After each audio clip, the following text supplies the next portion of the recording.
let's begin on how to hold the ukulele. A strap will certainly help a little bit, but still you don't need one to actually hold it properly. You have to place the back of the instrument against you. Don't have to crush it a lot, you just have to feel the hug of the instrument itself, and you have to hold it in this little angled way. Usually some people hold it even higher, closer to the chest than to their belly, but that depends also on the size of the instrument and on the size of the person as well. So it's a little angled. It's not like rock electric guitar players that holds it like this. That's usually against the way your wrist is actually working on the chords. So hold it like this in a little angle. Your strumming motion will have to respect that angle as well. This is the direction I would strum if I want to go closer to the floor, but I would be strumming the strings sideways. I have to strum like this. In the same angle that my fret bars are shown, that's the angle that I want to actually strum. So now let's go and review different ways of strumming on the ukulele. The ukulele has the perfect build to play accompaniment in music. This means that you commonly will see ukulele players strumming and singing with their instrument. Of course, we can also play solos, melodies,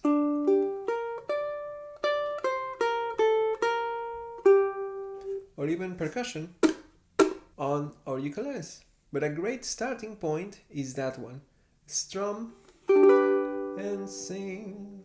So let's begin with strumming. There are more than one way to strum. We can use a pick.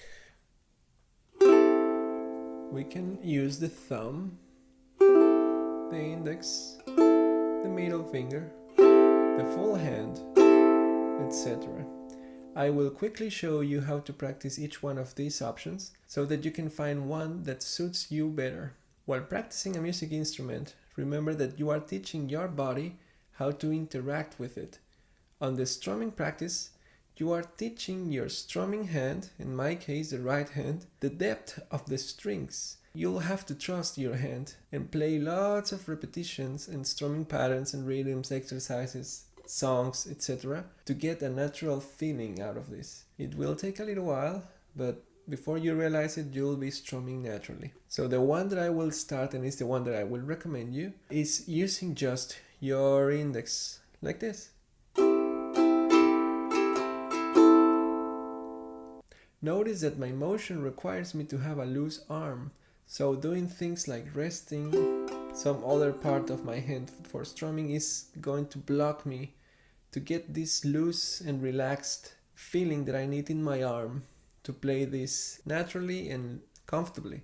You have to face the nail of that finger to strum downwards on the strings. The way I do it is I bend my index a little bit out of the range of the other fingers to strum down, and I straight the finger a little bit to play back up. Otherwise, it might get stuck inside the string, so that's why I loose it a little bit, and it's more straight when I'm going back. So down is a little more bended, up is a little more straight, and I just do it with my full arm relaxed to get this type of strumming.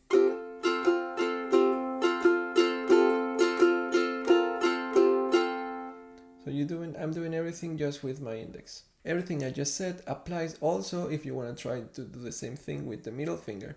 You have to bring that finger closer to the string, so it'll be the only finger touching the strings. And I'll slightly bend it on the way down, slightly straight on the way back up. So I will play my middle finger the same way.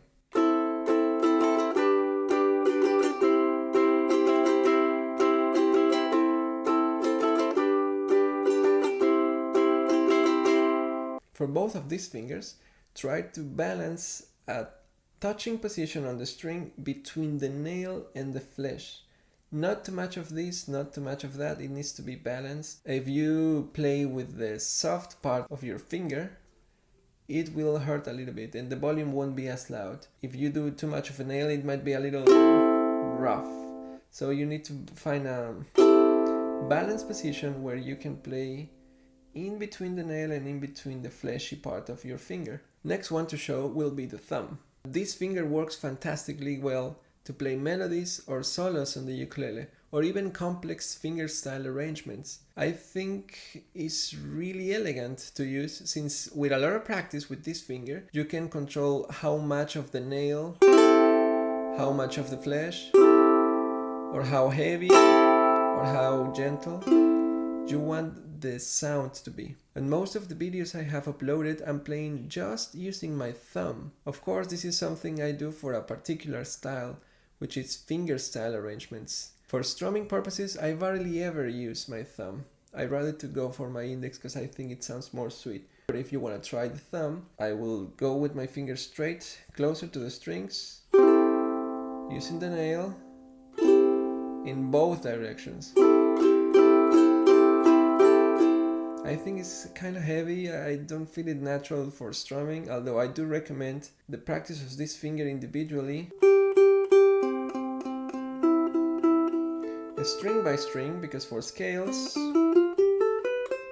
melodies, or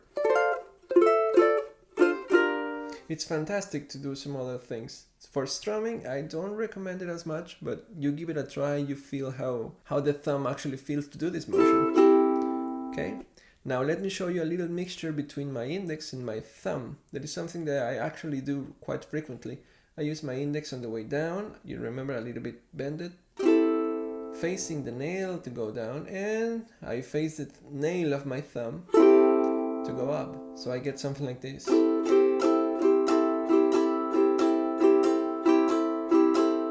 Slowly, index down, thumb up. Finally, I would like to show you a full hand technique. For this purpose, I'm using the 3 fingers that I have here in the middle at the same time to play. As my middle finger is longer, I bent that finger slightly in so that the 3 fingernails are facing at the same time on the strings.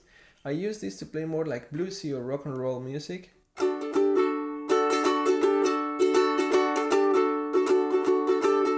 Because it's more heavy, and I think that kind of matches that music style perfectly. Give it a try. If you find another way to do it with your hand, it's okay, as long as you are with a loose, relaxed position. These kind of other things, as I mentioned, will interfere with your own music progression. So having a good technique on the right hand will help you a lot if you want to switch to finger picking or to hammer claw or to some other techniques we are going to be featuring in future videos.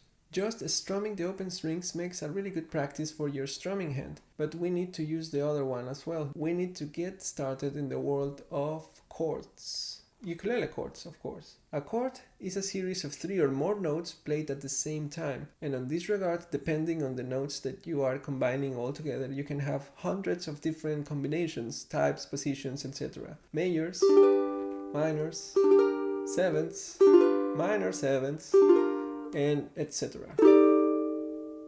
The more music you play, the more chords you will keep in your head and in your fingers mainly, so that you can master them and play more music. Usually, in ukulele purpose charts, we will find these chords in the form of a chord diagram, which is a visual representation of our 4 strings and our fretboard. Really useful to understand what fingers and where to use them to get the desired chord. The diagram usually shows the name of the chord on top, followed by 4 vertical lines that are representing the strings, and 5 or 6 horizontal lines that represents the fret bars. That's the actual diagram. But lastly, to know what fingers to use, they have different layouts of circles. Those circles are telling you exactly what finger you need to use and where, according on their position on the diagram. It could be in any string and it could be in any fret, but despite that, there's 2 rules that you need to remember to read absolutely any chord. First, if your chord have different notes in different frets, index will start and then the other fingers will follow in the upcoming frets, like this. In this case, we have an E minor. If your chord is showing more than 1 note on the same fret, index should be on the bottom string. And remember, this is the bottom, like this G. I have 2 notes on the same 2nd fret, so my index is on bottom, my 2nd finger follows. And if I have more notes in the upcoming frets, I will continue with the next finger. So you'll never play a chord like this. It's against your wrist position and it's just going the other way. Index on the bottom will keep the fingers on this angle. where you can get a better distribution, even in the tight chords like this D, 1, 2, and 3. Index always on the bottom string. Try to play the chord the opposite way, it's just not going to work.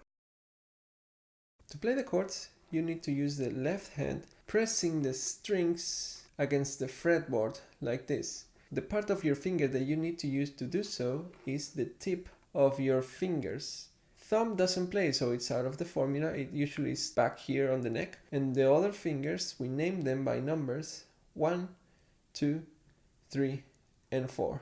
Usually we use them in a little curve, like a Garfield thing, so you can use the tip of the finger on your fretboard. Notice that on the fretboard, even though it's a tiny instrument, I have quite a bit of space to place my finger. Back here, see, closer to the headstock, it's really hard, the string is really tense, and I won't get a sweet sound most of the times if I play in there. On the middle, the sound is clean, although I need to have a lot of pressure. So the sweet spot and the spot that you have to attempt to play every time you do a chord or a scale or you play anything on the fretboard is right here, closer to the next fret bar. So if I want to play a chord like C, that is the third finger on the third fret of the first string, I won't play on the middle, I won't play straight. I have to keep a curve on my finger and using the tip of it on the sweet spot closer to my next fret bar. My fingers aren't straight, I have to keep them curved so that my fingertip is kind of pointing at me and the face of my hand is looking to the ukulele, not me. So if the face of your hand is looking to the instrument, it's easier to get some really tight 3 and 4 finger positions without that many effort. Okay, with this information that you know now, try to read the 6 chord diagrams that I'm going to show on screen right here. And at my signal, play along with me. First chord, G.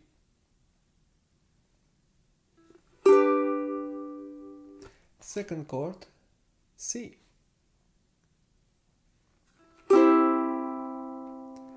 Next one, C7.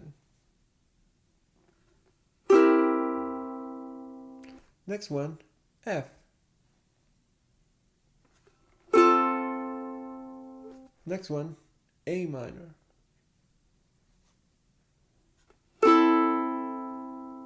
And finally, G7. We have 6 chords at our disposal. I'm gonna give you 4 little chord progressions so that you can play keeping your beat steady. Play 1 full measure for each one of these chords. By this means, we are going to start playing common time, which is a 4/4 time signature. You will talk all about it later on. For now, all you need to remember is just to keep your count steady. 1, 2, 3, 4. 1, 2, 3, 4. Place 1 down strum in each one of those beats and follow the next chord progression. C, C7, F, G7, and repeat. So 4 times the C after 4. 1, 2, 3, 4.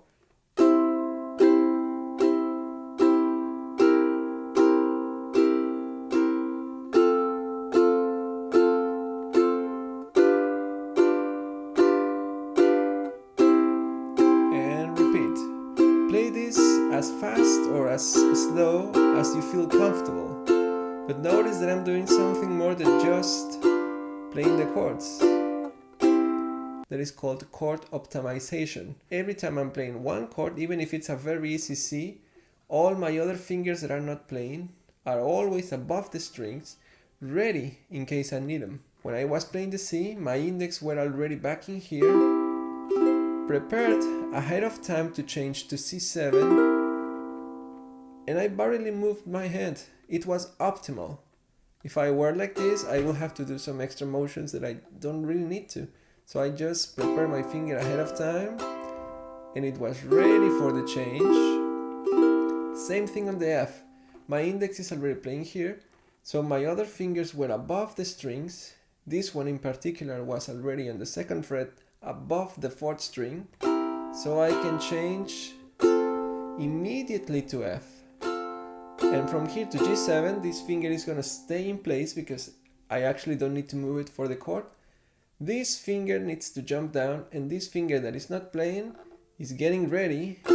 It's not playing yet, it's just above the string, and it was ready to play. So all the other chord progressions that you play, try to find these little tricks in between your chords. There's always something that connects one chord to the other.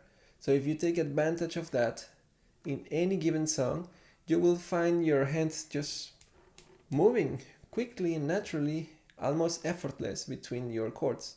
And that's, I think, a point that we all want to get to.